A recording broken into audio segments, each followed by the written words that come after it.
My apologies. How do you connect elections to servicing or promoting small businesses? Where in the SBA's congressional mandate or its mission statement that election work is part of the SBA's responsibility? This is not election work. This is just providing information. Hopefully there's some healthy paranoia taking place that we don't want this to happen again. You have wasted billions upon billions of taxpayer dollars. Unbelievable.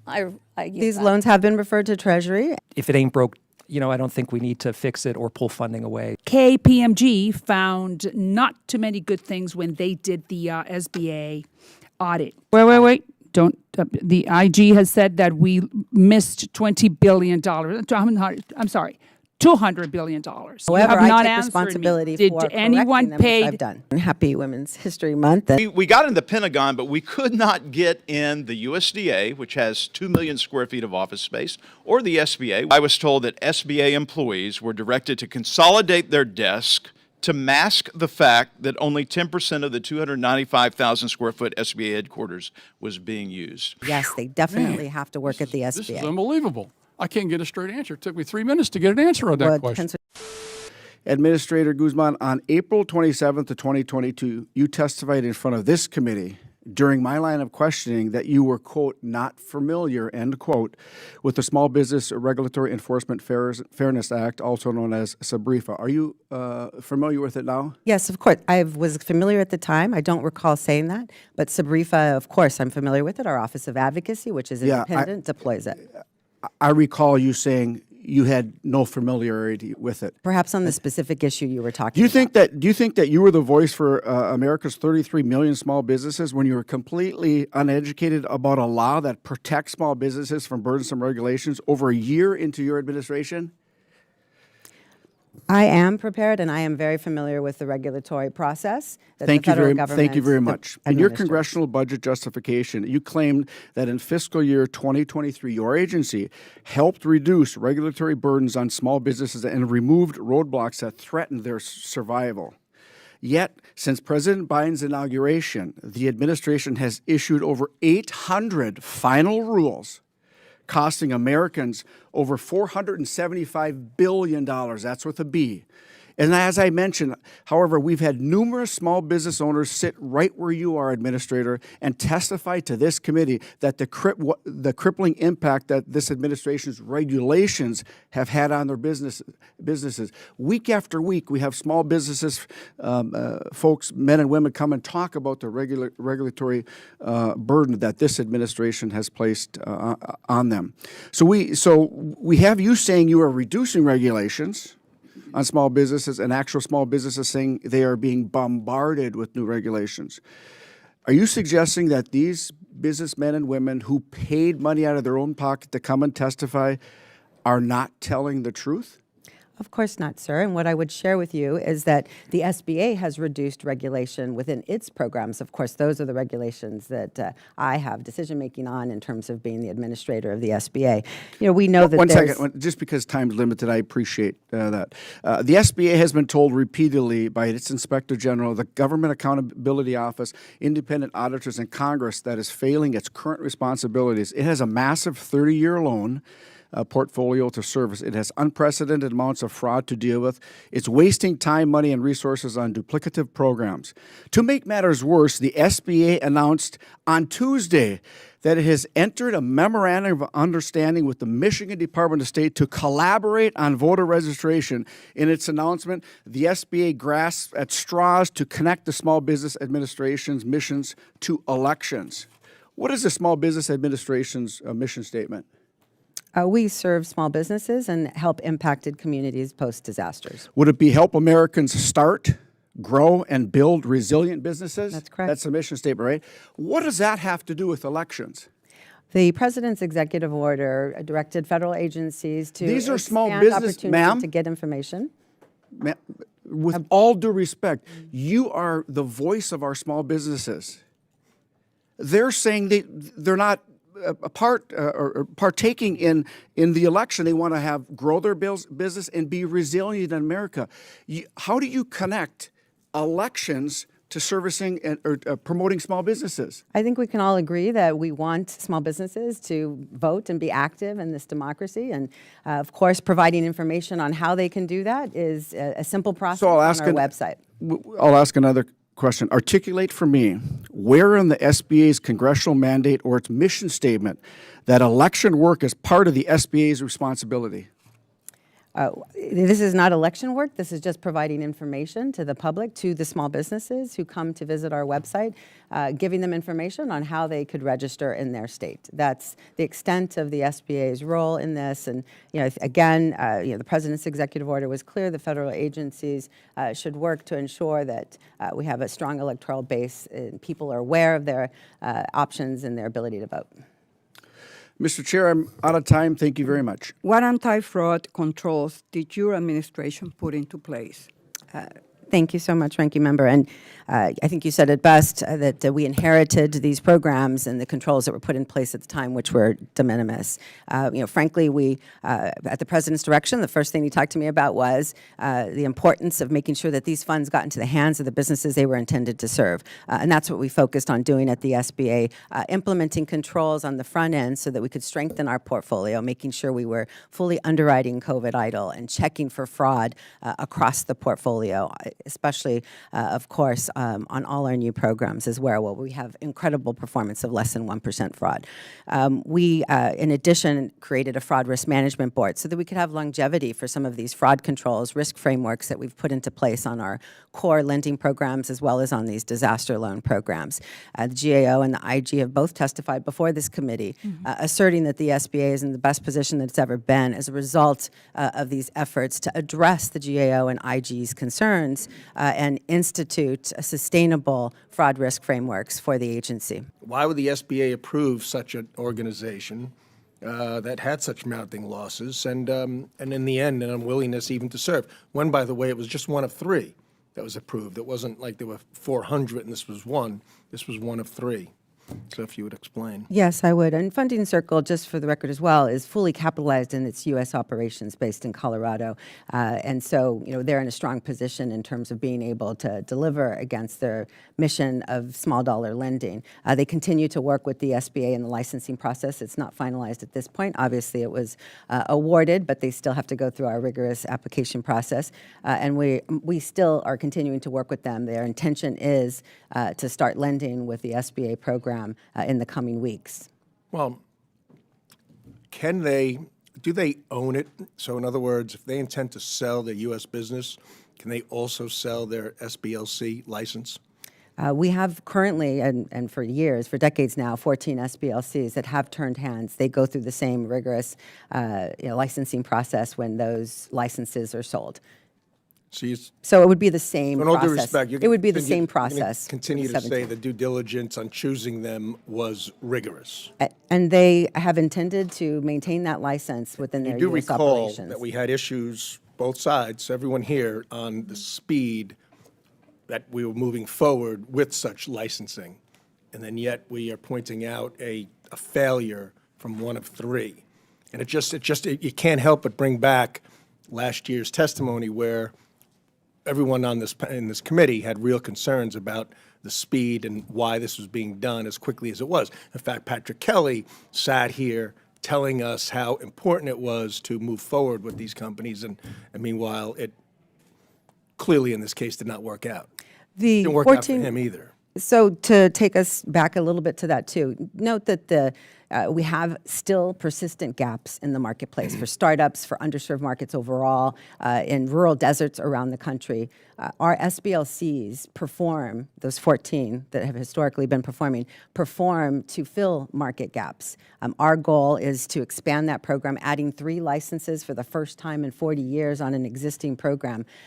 We viewed that as a responsible expansion, not opening the floodgates, but obviously a responsible expansion by adding 3 new lenders into the program. And we're comfortable to continue to work with Funding Circle's U.S. operations. Hopefully the level of comfort isn't as high as it was before. Hopefully there's some healthy paranoia taking place that we don't want this to happen again. The SBA also recently launched the Lender Match Program, which, according to the SBA press release, features nearly 1,000 lenders, 257 community-based lenders who can connect to potential customers and earn their business. But I'm concerned because I've also heard from small business community banks that are in the process of getting certified for SBA lending that the process is onerous and time-consuming. I'm wondering what considerations are being made in the program for small community banks who may have limited staff capacity. Can you share generally and briefly what the administration is doing to make sure community banks are able to participate in SBA lending? Yes, 100%. And this is one of our top priorities. 83% of the PPP lenders hadn't done an SBA loan in 5 years. Those are the small community banks. We wanted to simplify our regulations and cut red tape for them. Lender Match is an incredible tool that we wanted to level the playing field in as well. And so what we've done is added on our pre-screening for fraud and eligibility, which we've deployed across our 7A portfolio into the Lender Match system so that we could give these lenders more qualified leads and not just cold leads. So that should streamline their ability to review and vet the 50,000 businesses we get there every month. The second thing, though, was to allow for a 48-hour waiting period because the larger institutions have staffing that just are dedicated to Lender Match to be able to get those leads. And clearly, we want everyone the opportunity to go after any prospects or their own borrowers in many cases. So that was the goal in this recent upgrade. You've repeatedly said that this memo simply meant no referrals to Treasury, but that is clearly not what the memo stated. You said the cost of the final step in the loan process, referrals to Treasury, was too high. And later you actually, I think, detailed that cost as being somewhere between $300 and $500 million a year. So you hired a consultant in 2021 to analyze the whole COVID idle portfolio and to make recommendations. They recommended that you sell either all or parts of the portfolio, potentially getting as much as 50 cents on the dollar. But you didn't sell. Why? That was one of 4 studies, and we take the collections very seriously at the SBA. As you alluded to, that's stated to end collections at the 9th step. We had obviously but I'm pursued 8 asking, why didn't you take the advice of someone that you actually paid taxpayer dollar to do an analysis? There were 4 analyses, and keep in mind Did any that of them suggest that you not sell? Yes, the first study, which under DCIA, I engaged in my authority to not refer to Treasury the first time. However, the subsequent studies did suggest that there could potentially be upwards of $100 million. I'm going to reclaim my time because just a few months after you received the recommendation to sell, you said that the under 100,000 portfolio was not collectible. So did you reconsider the sell then? As I shared with some of your fellow committee members when they visited the SBA, the cost I'm just the asking yes or SBA's no. portfolio, Did you reconsider the sale then? We've considered all Okay, of so the every day studies that and passes, the analyses, value yes. on these loans diminish. Selling the portfolio could have gotten you as much as 50 cents on the dollar, which is a lot better than the nearly zero that your April 22 memo actually said you expected to collect. Back to the decision not to collect these loans. When you reversed the decision in December 23, you provided an update for PPP at $23.9 million with an unexpected recovery of $128.5 million. During a briefing with the committee staff, SBA told us that they didn't have a specific cost for COVID idle at this stage. That was January of this year. Do you have an updated cost analysis? We have, based on the updated cost analyses, we have started the process of referring to Treasury on the 100K and under. So do you have a cost analysis now? Because this was over a year ago. For selling the portfolio? For COVID idle versus just the PPP. For COVID idle, we have the 4 studies that are guessing at the analysis. Remember that this is an unprecedented portfolio but they're with two very separate different programs. You parameters did for an immense underwriting. analysis on the PPP program, but you haven't done it on the idle program. There's no actual written comparison, was there, between PPP and idle? And we have continued collections. So was there an actual on written these. comparison between PPP and idle? Because if you had it, we've requested it and we haven't gotten it. We've done 4 analyses trying to compare as best as we can this unprecedented PPP, but not portfolio idle. to performance of other small business PPP, but portfolios. not idle. We've made the decision to So if refer the this over COVID to idle Treasury. is indeed more collectible, because that's what we've been told, even if PPP was not worth collecting, idle may have been.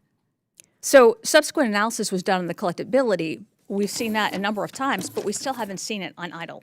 So the analysis supporting your decision to end collections has been deemed inefficient under the Debt Collection Improvement Act by OIG, KPMG, and this committee.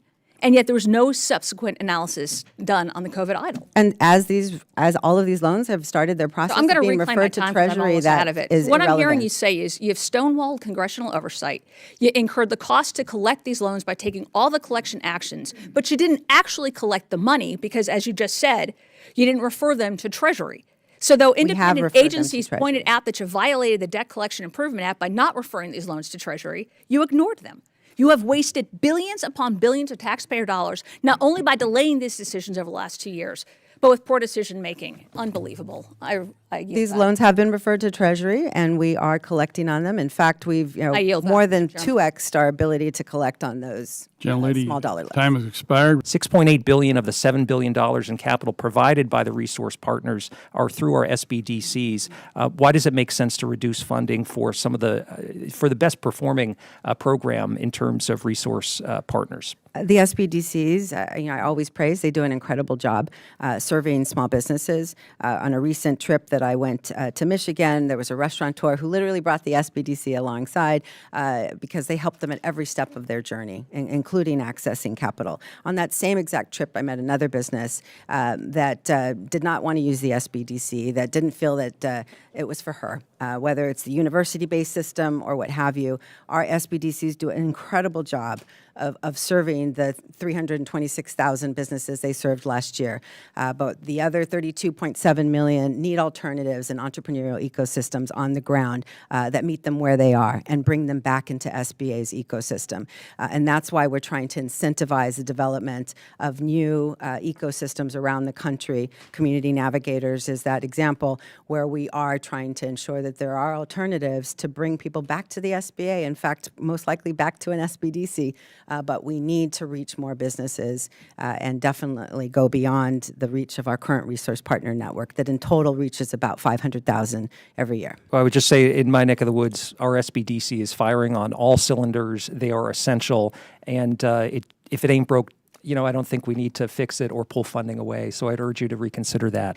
Unfortunately, KPMG found not too many good things when they did the SBA audit. And I'm going to tell you 3 that were found: inadequate loan process reviews, poor record keeping, and legal compliance issues.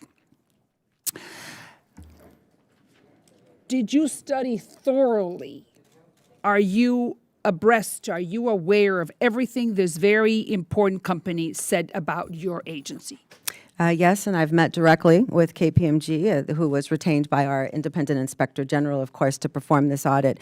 Those findings were regarding the COVID portfolio, which again was established in 2020. When I came in 2021, my focus at the president's direction was to ensure that we had strong fraud risks and controls. Unfortunately, those findings stand on the existing 2020 portfolio. So that means that these findings do not show your performance as an administrator. No, Meaning you because have no responsibility for what the findings found. I take responsibility for SBA's programs. All right, and so then right operations there. since So which one of the 2021, and what- findings? But wait, you've been there for 3 years. This review or this study was conducted in November of 23. So you were there 21, 22, 23. Which one of these findings is the most damaging to you as an administrator? You got to own something. I view all of the findings, well, they are on the COVID pandemic programs. Okay. The COVID EIDL PPP, obviously, that were established without controls. We instituted guardrails, and you'll note in the KPMG audit, they recognize our progress against all of these. My team has been working very diligently to ensure that we're implementing strong controls and also situate the SBA. Yeah, so but you that know, when we'll you never tell me, hit these problems again. yeah, I've done it. I mean, just give it to me in one soundbite. You were there for 3 years. They came in November 23.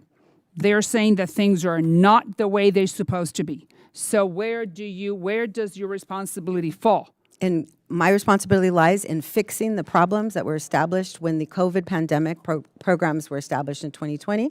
And that is what we've been doing. And we've been making incredible progress as KPMG, the IG, the GAO will all testify. Wait. Don't. The IG has said that we missed $20 billion. I'm sorry, $200 billion. So I'm just trying to understand your leadership. How good has it been or not for the agency based on this report by these independent people? The But $200 I don't hear where do you own responsibility?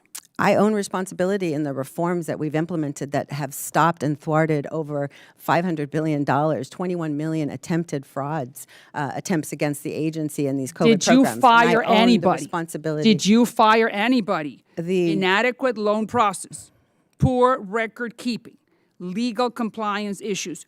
Is everyone that committed these crimes to our small business community are still there making a living or getting a paycheck? The leadership that made the decisions around the 2020 implementation of the COVID pandemic programs were served in the previous Trump administration and are no longer there. My responsibility is to No, I'm implement asking you changes specifically. to improve those problems. Anyone who was there during the pandemic and was responsible for these faults, are they still there? The Yes or responsibility no? is with the leadership, and the Well, leadership. you are leadership, but you just told me that you I'm- came after a pandemic. I'm so that- responsible for fixing the programs, not for creating the control issues that were established in 2020. but you However, have not I take answered me. responsibility Did for correcting anyone them, which paid? I've done.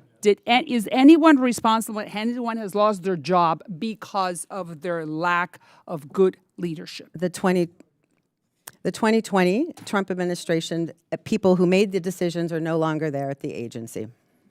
I yield back. Thank you. I'd love to hear an answer about in November of 2023 when the funding circle was awarded one of the 3 new SBLC licenses to help support small businesses and increase access to capital for business owners in underserved markets. We know the UK-based lenders started making 7A loans this year, but they're now offloading their U.S. small business lending operations. How does this impact your vision for SBLC operations? The SBA is proud of the 14 existing SBLCs as well as the nearly 140 additional CA SBLCs, those community advantage lenders. The program is strong and working to fill gaps in underserved markets. The funding circle is the last of the 3 newly awarded SBLCs that has not started doing lending. We're still in the process. The other 2 were what we call NERFLs. These were previous state chartered entities working with SBA products. And so they streamlined, and Alaska and Arkansas have already started to do loans.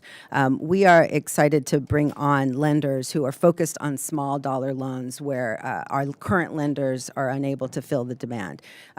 Funding Circle continues to work with the SBA, my team, to fulfill the SBLC license and ensure that they can start lending with SBA products in the community. They were a strong performing PPP lender, really getting hands into those smallest of the small businesses, focused on making sure that they could survive during the pandemic. So that is still in process. We are still going through the steps that are necessary for them to meet all of our standards at the SBA, and when that is complete, we can inform the committee. Your Office of Credit Risk Management sent emails to a large number of PPP lenders saying, hey, did you find any fraud? Are you aware of any fraud? Let us know. So it's sort of like an investigation that you're doing. Can you talk about the status of that investigation? Have you found additional fraud through your inquiring of banks and other lenders? We've done an exhaustive study of our portfolios. We identified $400 billion in potential fraud and have now narrowed it down. My team likens it to walking through TSA and with your belt buckle, the alarms go off. That's the initial fraud check. But then once you get down into the portfolio and do further analysis, which we've done with not only technology but actual manual reviews, we've narrowed the fraud down to $36 billion. Now within that, Well, that's a big number difference because the Inspector General says it's 20 times that. Right. He had $200 billion in potential. We Or had more. $400 billion in potential. And we've narrowed it down. How do you based on our reconcile that? analysis. That's just such a big number and hopefully you're working on that. I know you've been before and you've said 36, but he says, in fact, he was a great witness and was very credible that says it's much, much more than just the plain 36 million. And I know to our friends on the other side of the aisle that want to blame the previous administration, but you're in charge now. And so we expect you to go after bad guys. I think the American taxpayers and these small business owners are sick of seeing people cheat the system and break in line and steal our money. And that's why we want our money back. Were these the frauds that you found through the PPP investigation, were they banks or non-banks, or do you know? It's actually a mixed. If you look even just at the Clyburn report, there was a mix of banks and CDFIs and private lenders across the board. Kind of what SBA is doing to capitalize on the program's success outside of the proposed budget line items that we see, because I know that you guys do a lot of things outside of just the numbers that we're seeing on the paper. Yes, and happy Women's History Month. And as I said, women businesses are starting at the highest rates. They're starting to double the rates of men. It's really critical that we address these gaps, capital as well as resources. Our women's business centers also do an incredible job. It's a strong resource partner network. They are oftentimes held back by some of their statutory limits in terms of how much we can fund them by, and their ability to match as well. And so, truly, we want to continue to provide them with stronger technical assistance, make sure that we're streamlining their knowledge and content of SBA so that they can save their time to work directly with the small businesses. That's first and foremost. And we actually have strong funding. We plan on deploying more WBCs. We have a notice out now that we should be awarding additional states and additional centers around the country. And we have an additional one that will be coming out soon that we hope to deploy across the country. And we're trying to get as creative as possible with the women who lead these centers to understand how we could better support them through this upcoming grant cycle. I know that as we continue to work and advise, if we can find solutions to strengthen them individually, then I know the program will continue to grow. In SBA's budget request, you asked Congress to increase funding for SBA's international trade promotion and state trade promotion expansion programs. I'm interested in improving these programs with an eye towards how do we be as fiscally responsible as we can. So I'd ask the question, why should Congress increase funding for these programs when the Export Working Capital Program, the International Trade Loan Program, and Export Express Loan Programs have historically been duplicative and underutilized, with the total of only 245 loans being made in fiscal year 2023. What are some areas for improving these programs to better serve our small businesses and small business exports, and should they be expanded, and what's your thoughts on that? Well, we continue to operate those within our 7A platform as a zero subsidy impact program. We, agree that we'd like to see those numbers expanded, and part of it is the cap, the limit, but there are other challenges that could be regulatory. We are currently looking at that and would look forward to partnering with your office to make sure that we have some good solutions moving forward to simplify access to working capital across all of our businesses. A lot of people use traditional 7A as well. And I wanted to address the Community Advantage Loan Program. Ranking Member Velasquez and I just recently introduced our bill to codify it, but I am thrilled that you have given certainty to the program through the new California SBLC license, and it's great that you've added 30 new mission lenders into the program for 142 SBLCs. I wanted to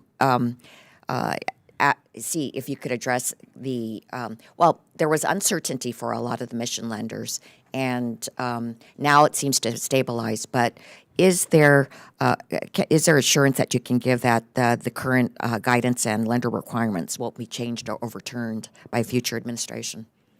We're committed to the regulatory reform that made permanence for the community advantages through the program, through the SBLC, and we're committed to the established policies that we put in place that really give them strong access to the 7A portfolio. So there is, as a result, you've seen with this permanence, obviously the increase in the people who want to participate with that spike of over 30, but also we're seeing their ability to go out and recruit funding to be able to do these small business loans as a result. So we are committed to maintaining that working relationships and continuing to work with them to ensure that we're taking their feedback and continuing to evolve to meet the marketplace needs. We attempted to visit the SBA. When I first got on this committee and on the Ag Committee and Armed Services, the first thing I want to do is go meet people, see where they work.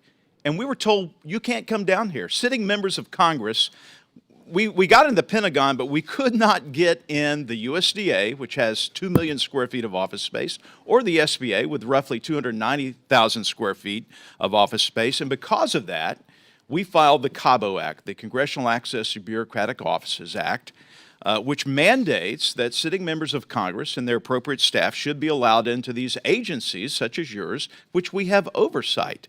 I'm sorry that we had to file that. We got quite a number of sponsors.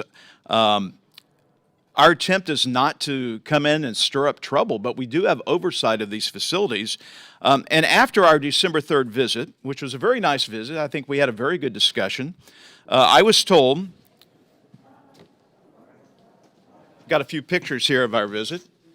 Here's some of the empty office spaces there at the time. Here's a good shot of you, me, and Jake Elsey on this committee talking. After our December 3rd visit, I was told that SBA employees were directed to consolidate their desk to mask the fact that only 10% of the 295,000 square foot SBA headquarters was being used. Do you have any knowledge of that being true? Did you have what, 7 or 8 floors there? We have, but we only occupy 2/3 of the building. There are 3 other agencies that also occupy this building. But the floors that we visited were upon request to certain offices. And we have 50% occupancy on any given day at a minimum. So that's not accurate. So nothing was staged for our visit there on our Cabo Codell? No, the only thing that was orchestrated is which offices you wanted to visit, which was Capital Access, Rural, and so we went to certain floors. Actually, we went to the floors that SBA fully occupies. Yeah. Well, I must say your staff was wonderful to talk with.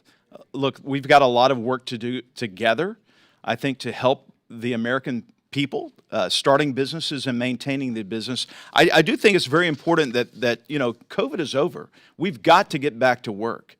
If we're not going to use these buildings, let's shut them down. Let's consolidate and save money for the American taxpayer. Would you agree with that? We are looking constantly at our space requirements aligned with our facilities needs. So yes, I align with that completely. How is the SBA looking at that, and how much demand for AI tools and technical assistance are you hearing from small business owners?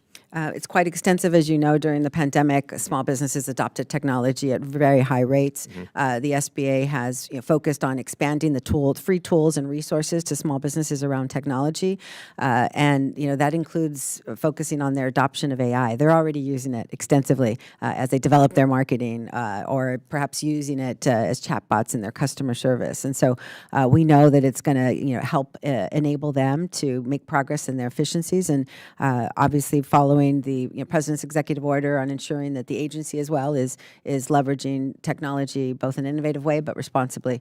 And so we continue to partner with organizations out there to try to get those tools and awareness out there. What do you think this study, when passed, hopefully the full House will pass it, what do you believe that this study will find in terms of where the SBA is doing really important work for these child care small businesses, but also where the gaps may be? Yes, thank you so much for that question. And I have visited, beyond Water Lily, several child care facilities across the country. And truly, it is part of our infrastructure. Women entrepreneurs that I meet with continuously flag child care as an issue and are looking forward to the child tax credit and their ability to leverage that to help make child care more affordable for them. On child care in particular, we see a lot of our small business owners leveraging 7A program, but also 504 to buy their building property, buying property and being able to maintain sustainability in a community is really important.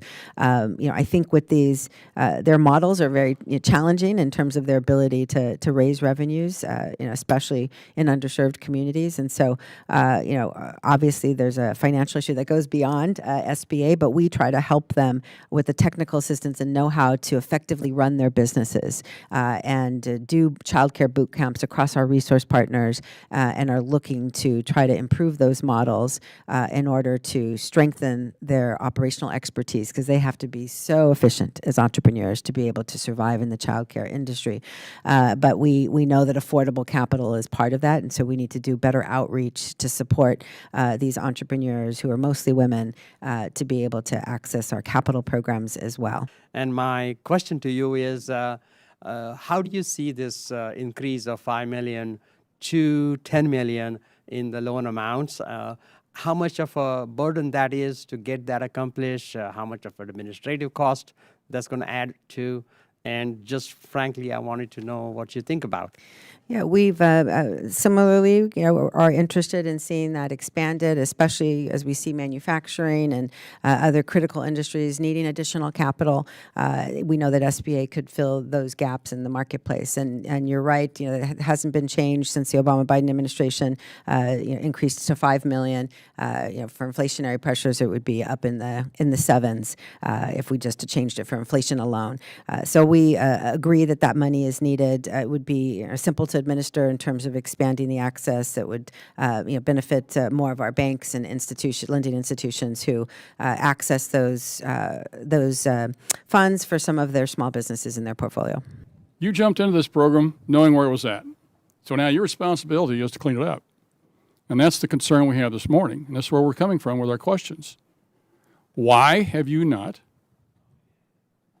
gone out and sold part of the portfolio, and as Ms. Van Dyne talked about, in a way that alleviates the request for need for more money for your agency, as well as recover some of the money? We have evaluated this and at this point are still collecting successfully within SBA's own collection efforts. Well, and if respect, Congress, Madam, as I Madam, Ms. Guzman, I haven't here. answered the question. I don't know how you can say you're adequately doing it. According to the IGA, you told the IGA that in October 23, $47.7 billion of the idle loans were written off. Is that not correct? The idle portfolio is performing better than what Congress expected. That's not my question. My question is, the IG didn't say that we could even validate the information, but you told him that you've got $47.7 billion that you have charged off of idle loans. Is that correct? I'd have to double check those numbers Is it before I close? testify to that. I would have to double check those numbers, When and I will get when back did you to charge those off? over the course of our collections. Prior to September 30? We'll have to get specifics to you on this topic, but what I Did will you share charge is any that loans off prior to September 30 of 2023? I'd have to get back to you, sir, and I will. Okay, let's ask the question this way: have you sent any 1099s out to the folks that you canceled the debt for? I do not know where we're at in that process, and so again, we'll get back to you. What I will like to answer your question about COVID idle in particular. Obviously we've put in those strong controls into the program. Well, yes. Again, Madam Chair, all due respect, or Madam Guzman, the IG sits in his chair here and comes in about once every 6 to 8 months and tells us in his report, you're not doing a lot of things that he requests you to do. You ignore the advice from the report that you actually requested and paid for from the accountants, although you did say KPMG said, well, you could do some of it. But the IG says you only implement about half of what he actually recommends. So when you say that you implement these things, it's a broad statement, which is not true. I'm sorry.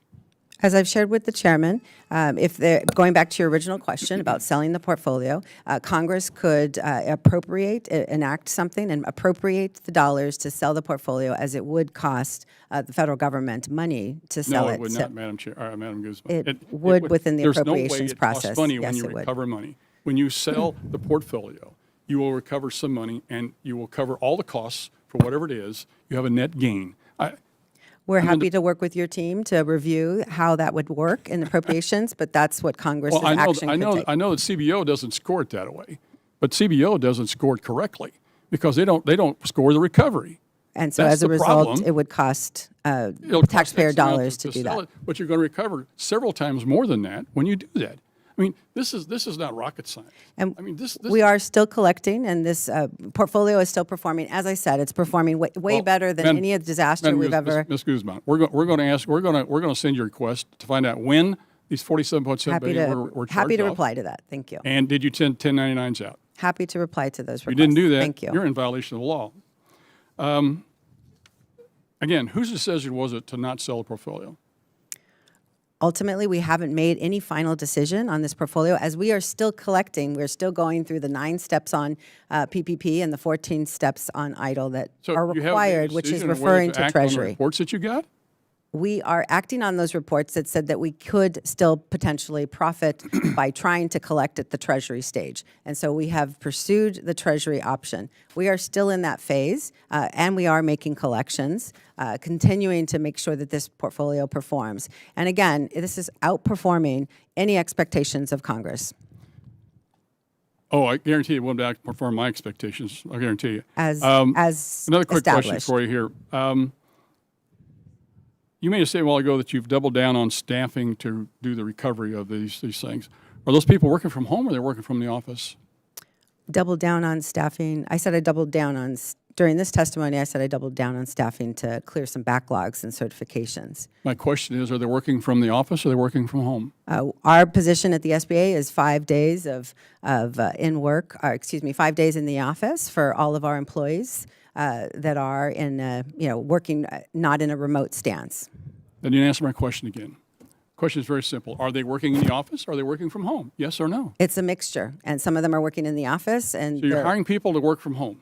during the pandemic, people were hired No, that's not my temporarily question. My on question a remote is, basis. the new people you're hiring, are they going to work New from permanent- home? Or are they going to work in the office? Any new permanent people who are hired at the SBA come into non-remote status, so meaning that they do have to come into the office. So the new Any people new are person- working from the office. Any new person hired on a permanent basis at the SBA, yes, they definitely have to work at the This is SBA. unbelievable. I can't get a straight answer. It took me 3 minutes to get an answer on that Well, it question. depends what you're asking It's and a letting me simple allow. question, Madam Ms. Guzman. So without objection, the committee is adjourned.